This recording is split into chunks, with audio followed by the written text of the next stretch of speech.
is where the grunting begins.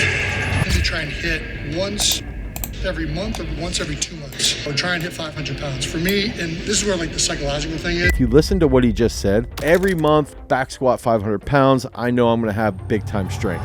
Like just knowing that I could do that, I felt strong. Whether it was actually doing anything for me, it was just something that it definitely felt nice. was, but yeah. I don't want to set myself up for failure. I'm pretty tired after running like that. Yeah, 500. Remember, the guy wasn't a 5-star recruit. He was a 6th-round draft pick. Listen to the self-talk. He goes through and he hears and he puts out what he's thinking, and then he says, yeah, but we still want to hit 500. So it's really important to hear those things and think through that for yourselves. 500 was essentially like his toy weight when he was a player. That's the weight he wanted to work up to once a month to make sure, yep, I still got it. So you want to be a good lineman? You better be squatting heavy. We're going to react to Jason Kelce and if he can still do an NFL workout, and we're going to start right now. I'm elite strength and conditioning coach Dane Miller. I've been to the Olympics 2 times. I've coached athletes in professional sports like football, weightlifting, track and field, sprint cycling, freestyle wrestling, all of these different sports. And sometimes I'm also known for being a very mediocre shot putter. I was trained by a Soviet coach, Dr. Anatoly Bondarchuk, and I wanted to react to Jason Kelce. 1, to see if he's an absolute freak like I know he probably is, but 2, maybe he'll hit us up and we'll do a collab one day. Before we get into it, dude went to Cincinnati. Okay, that's where he went to college, University of Cincinnati. Wasn't a 5-star recruit. Was drafted in the 6th round. Ends up being a 6-time All-Pro center, 7-time Pro Bowler, one of the best to play the position. Okay, one of the absolute most dominant centers ever. I'd argue probably will go to the NFL Hall of Fame. You guys can comment down below and fight it out. Eagles fans versus the Cowboys fans down in the comments of whether or not he will go to the Hall of Fame. He's not the most athletic interior lineman, though. That belongs to Stephen Neal. Should we do a whole reaction to Stephen Neal? I actually saw him win one of his NCAA championships. Now, back to Kelce. This dude's an animal, so we know that he spent time training. Now, he's been retired. This is his 2nd season he hasn't played. I want to see, he's lost a lot of weight, looks great. I want to see what he does in this actual workout. And on top of that, what I think you guys are going to get out of this is that you're going to see how an NFL workout is constructed, how they measure things. And so what we're going to do then is we're going to provide you with, when they do specific data tests, I'm going to give you guys examples of what you can do without the technology that they have, but how you can replace that. And then 3, you're going to be able to see with Kelce what he's doing, what his technique is like, how he performs these different tasks. And you're actually going to be able to go and do something like this at the weight room yourselves. Okay, so there's a lot to take away from this. I'm here at the Eagles training facility to see if I can still. So he goes to the Eagles training facility, and it's like, Kelce was one of those dudes when you'd see him out on the field, for his height, legs super long. Director of Player Performance and Sports Science. What used to. I should change my intro to, I'm elite director of player performance and science, Dane Miller. Doesn't have as much of a ring. I'd love to talk to Fernando Noriega at some point too.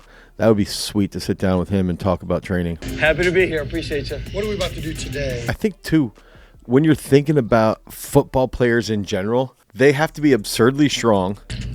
There we go. You know I'm not a former guy. They have to be extraordinarily mobile, fast, explosive. All of these things come into play. So the first session here that he's going through, Do anything about it. Feels very tight in there. He's just doing like a basic mobility session, little warm up, getting everything moving, working his hips. Looks great. Jeez, Kelce looks great. Now he's getting into some more movement. Right there, perfect. Good knee drive going across. It's crazy watching an elite athlete and how fluid they are. And you can always tell when you see somebody who's got like more of a powerlifting background. They're a little more rigid. They're almost like looking like the 70-year-old dad who's trying to figure out how to skip again. When you see somebody who's fluid like that, they just know how to handle their muscle slack very, very well. Clearly, Kelce, unbelievable athlete. Okay, so they go through that mobility aspect. Now they're getting into some type of ladder work. real quick on the ladder. You'll hear some people. I used to put out rage bait videos on the ladder back in the day, like 2015, on how much I hated the ladder. Now, I think if we're looking for like max velocity, the ladder's worthless. I think if we're thinking about ankle stiffness and just being able to make cuts and that proprioception that you need, the foot-eye coordination, that's going to go a very long way. So the ladder can be beneficial for really simple things. And if we're looking at a warm-up, a lot of athletes that are talking about, we had Stu McMillan on the podcast, world-class sprint coach, and he talked about the ankle stiffness is key for when you want to run fast. That's what the ladder can teach you, because it's not at super high speeds, but it's at a high enough speed that you're going to feel it and likely apply it later. Now, these guys, I'm wondering if these are NFL players in the back here, or if they're guys that are NFL players trying to catch on with a team. They're undrafted free agents, or maybe they're practice squad guys that are trying to, they're getting those calls randomly, and they're like, man, I just want to try and make the team. And meanwhile, Jason Kelsey's over here moving like an absolute dog. All right. No joke, I used to be very, very good at that. I mean, I still was pretty quick. The coordination used to be much better. Haven't done it in over a year, so first time in a year, it wasn't that terrible. It wasn't good, though. My fastest time mile per hour ever hit in practice or a game was 19.2 miles per hour. Okay, so Kelsey's fastest time, 19.2 miles per hour. I actually have my notes from the Les Spellman podcast. Here we go. Les Spellman's trained, 15 first-round draft picks, and if we're looking at a 19.2 mile an hour flying 10, okay, 19.2 miles an hour would put us right around probably like a mid 4.8 to a high 4.9. So a guy that's 310, 315, probably low 4.9, mid 4.9 on the 40. Typically, if we're looking at running 19.2 miles per hour, that's what I have right here with my notes from Les. So that's pretty freaking good for a lineman, right? And so I think the other big factor here is I even wanted to point out how his mental, like, pay attention to some of the mental like things he does. I think it's really important for all of us not to just consume it because it's Jason Kelsey, he's one of the best to ever do it, but also like he is very critical of himself, but then gives himself positive affirmation, but then like brings himself back down to earth. He plays these little mental games throughout this entire time already. Miles per hour. 19.2. I know he's lost a couple pounds. I don't think he beats his all best. Running is just a controlled fall. So the harder I fall, the faster I'll go. And you notice, guys, in the beginning there, that's interesting with this technique. Watch how he keeps his head down for quite a while. Dude's been taught how to run. So I'm trying to figure out if it's a flying 10 that they're setting it up with, or a radar, or heads down, head comes up. There you go. So you're seeing like Faster? I did not feel faster. So your max speed was 19.64. Are you kidding me? Let's go! Yo, that's freaking awesome. Now I want to run another one. 1962. Okay, so that's probably high 4.8s, low 4.9s, maybe a little bit quicker. I'm like blown away by this. This is crazy. Because even if you're looking at, I'm just looking at a flying 10 time at that top speed. 19.72. That was fast. So 1.02 or below is 20 miles an hour, and that's pretty damn good. So you're looking at... But you were Listen, faster. Yeah, he's running a 4.8. Speed right now. He's running a mid 4.8. All right, so we got to Running a mid 4.8 on that. Okay. So we see that warm up. Take away the warm up. Take away the mental cues. stop being explosive. Okay. Now he worked through that speed work. Now he's getting set in here. They're on a Kaiser machine. So this is like a hydraulic machine. You're gonna see some power, what kind of wattage they have that they put out from their body. And essentially what this is going to help you see is like how quickly can they do this, but also I guess more so from that top end, what's the total wattage that they're going to actually put out. this is going to be something that a lot of you guys don't have access to, right? So this could be replaced by, let's say, a power clean that's lighter at like a certain, maybe it's 70% of a power clean, and you put VBT on it if you have access to VBT. If not, you do 60 to 70% of a power clean, you see how you feel. And that's going to help you with your overall speed here. 37. Even there, talking about that discussion that we had, that discussion with the ankle stiffness. What did he just do? He put on the belt. He put that belt on as an aspect of like, I want to become more rigid in my trunk because I might be losing a little bit of tension throughout my core as I'm driving into the Kaiser. And it's very similar to that ankle stiffness. So really the force plate has the ability to be able to capture the amount of force that is being generated by the athlete. And we have some of the numbers to see where you're at. What's my highest? It was actually 9,300. What? And 62 in 2023. Yeah. So I used to be able to get there. You used to get there. What do you think? Force plate data. I mean, after running and doing all that explosive. it's pretty wild that like this.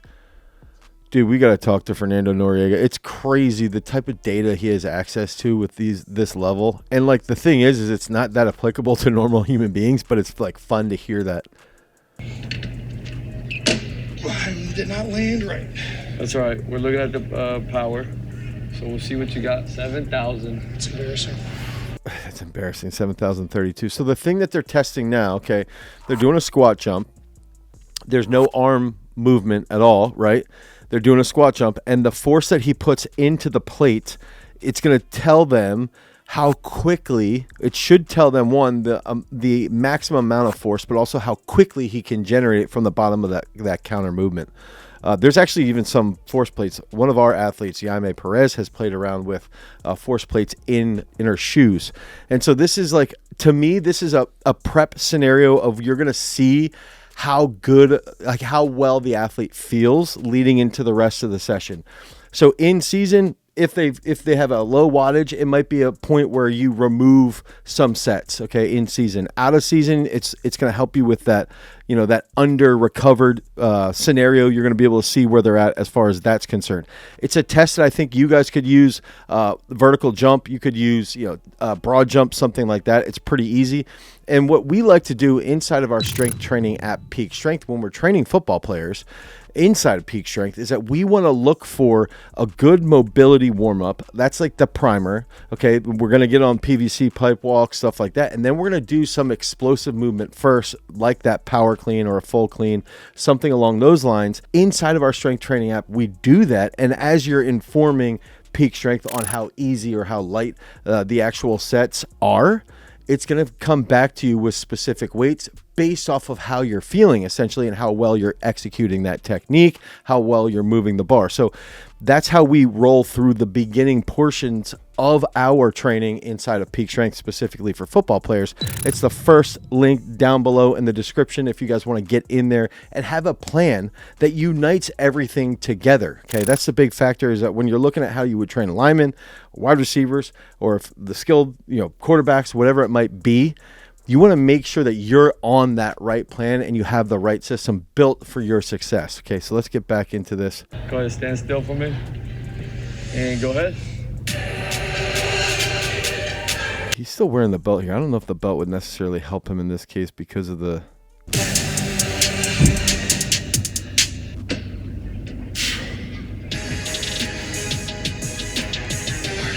69. 69.95. He's pissed. Not good, boys.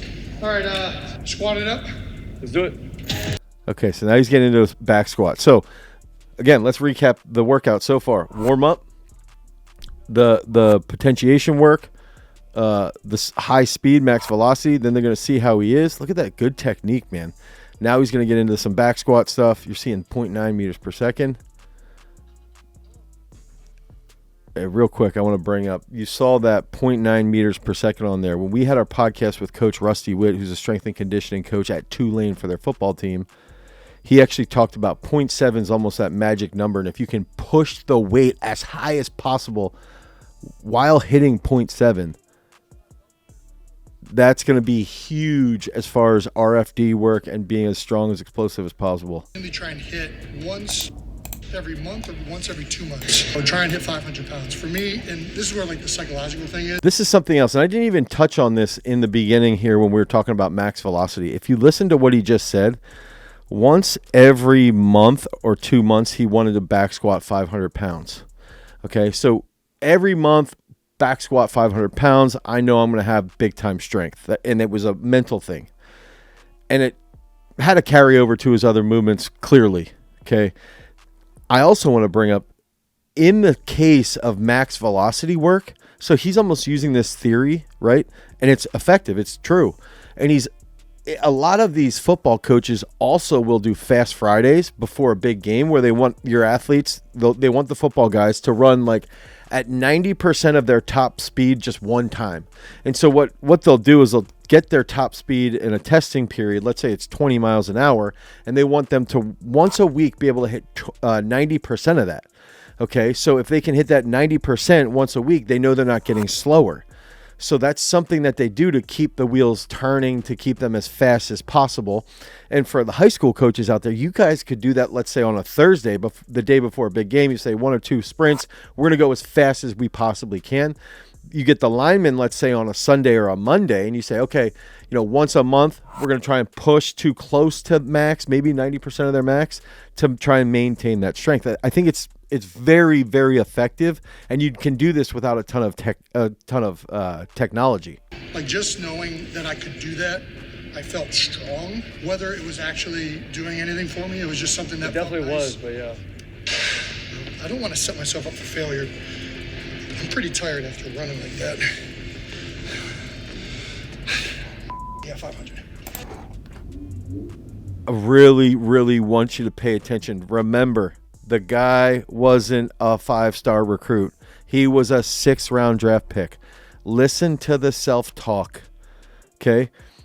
He goes through and he hears and he puts out what he's thinking, and then he says, yeah, but we still want to hit 500. So it's really important to hear those things and think through that for yourselves.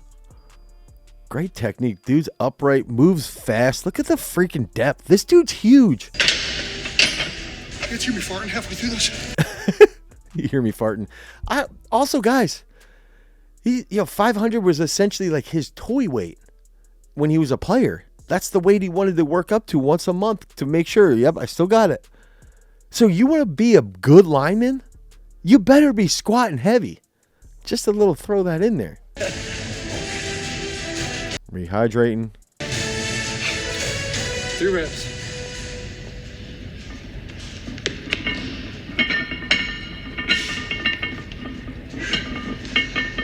I really want to try and see the speed.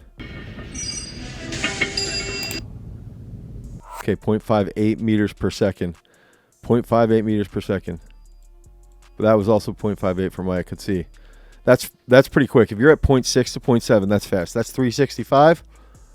Good. Keep moving that now. It's like way harder than it should be. We're going to do 2 here. Put on knee sleeves. Levels. We hit this one, feel good. We're at least doing 455, likely, unless this feels like absolute garbage. Let's go. You got it. 2 good reps. Yeah, two good reps. Just brace one at a time. Good control. Here we go. 405. Look at how big he is now. Let's see the depth. Squat technique. Nice. Great movement. Chest comes up quick. Great freaking mobility. Great technique. 500 is not happening. He's not squatting like Tom Platz. Happening, but that did. But he's moving the weight fast, and he's getting pretty damn deep. Just said before that feels easy. Myself? Oh, I guess I'll do 500 now that I'm not doing 550. Noriega gives him even more of a mental. Racket. Okay, cool. Whereas if I struggle with it, I might do another one knowing I'm not going to 5. Yeah, fair enough. Is that fair? Yeah, that's fair. We're going to get 5. Big breath right before, right? Yep. Make sure you brace it. Okay, so 455. This is where the grunting begins. Also, I want to point out another thing. When he's pulling himself in, this is like this innate thing. A lot of top athletes sort of pull themselves in. They get a little stressed. They get a little double bounce, and that creates a little bit more neurological awareness so that when they get under the bar, they have tension, they have tightness. Those are little hacks that athletes that are the best do without even recognizing what they're doing. Boom. Okay. I know it was one. I almost blew my back out on that one. I got to be way more under control, man. I'm trying to see what that was speed-wise. This is technically 495. All right, fine. We'll put the half on. I got you. No, it's good.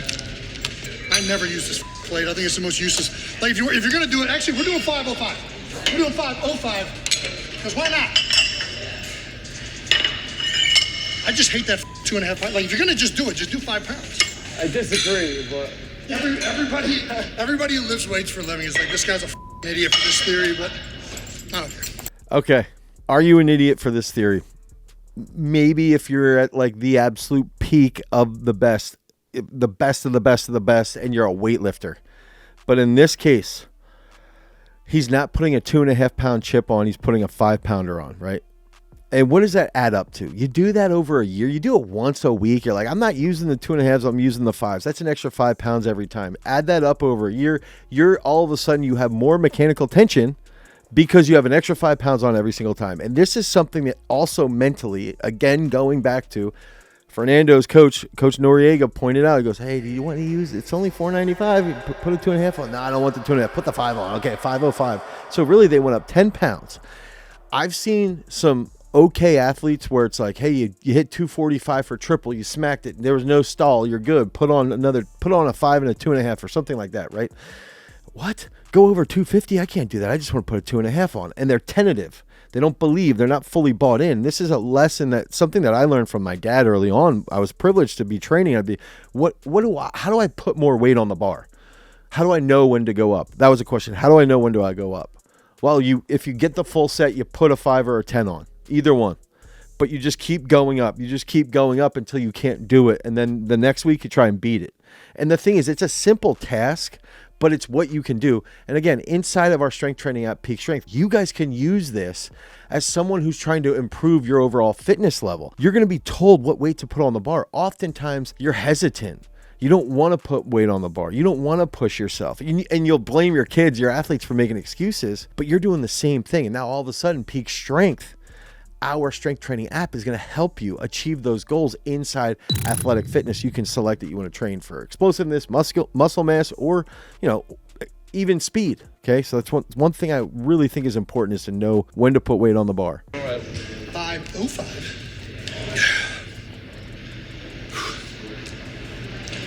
Don't be a So what did he just say? Don't be up. Come on. Does the jumps, right? He does these big jumps. Wake it up. That's just like a sprinter going to hit a freaking big 100 meters. This dude is wired. He knows that has helped him in the past. And he's doing the little sternum to the bar. He's feeling it. Get under the bar. Bayapa. Little pop. Get the little pop. So I wonder with that beep, that's got to be the range of motion. It was a good try. I suck. I'm a little tired. It's okay. All right. It's okay. But see, also look at that. It's like he's not killing himself for missing a squat. It's okay to miss lifts. All right, so it looks like the next part of the workout is, and let's recap this, right? Warm up, potentiation, max velocity work. Then they did the testing to see where that. Then they did the back squat. Back squat's a big roll, has a huge roll. Now they're finishing with some bodybuilding work. This is a total body workout. They're going to be doing some awesome lat work. One arm dumbbell bench in the 110s. And that was on a slight incline. Quick. 30 seconds. On you ready? Working through the lats. And if you guys listen to the Rusty Witt podcast, he's got dozens of guys in the NFL. And the one thing that he talked about is that a lot of guys in the NFL, a lot of the best, they have the crazy grip strength. He literally says that in the podcast. And now to finish this off, we're seeing 30-second holds on the plate pinch. So you can train this by flipping the plate. You can train this by holding it in an ISO situation. Whatever it might be, it's going to impact and improve your grip strength. So this is an absolutely great workout, and there's ways that you guys can go about that. Warm up, hit the mobility work, do some max velocity sprints, 3 sprints as fast as possible, do a vertical jump, broad jump. Do compared to like current NFL players? Let's just stay with. Let's just stay with Jason Kelsey versus Jason Kelsey. Jason Kelsey versus Jason. All right, that's there now, everybody. Appreciate you, bro. All right, there you have it. I completed an NFL workout. Highs, lows. I'm exhausted. I'm tired.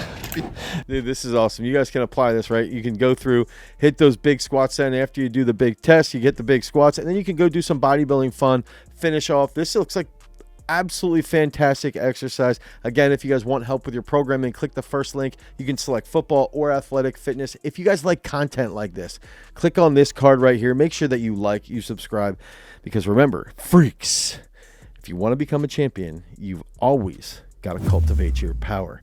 Peace.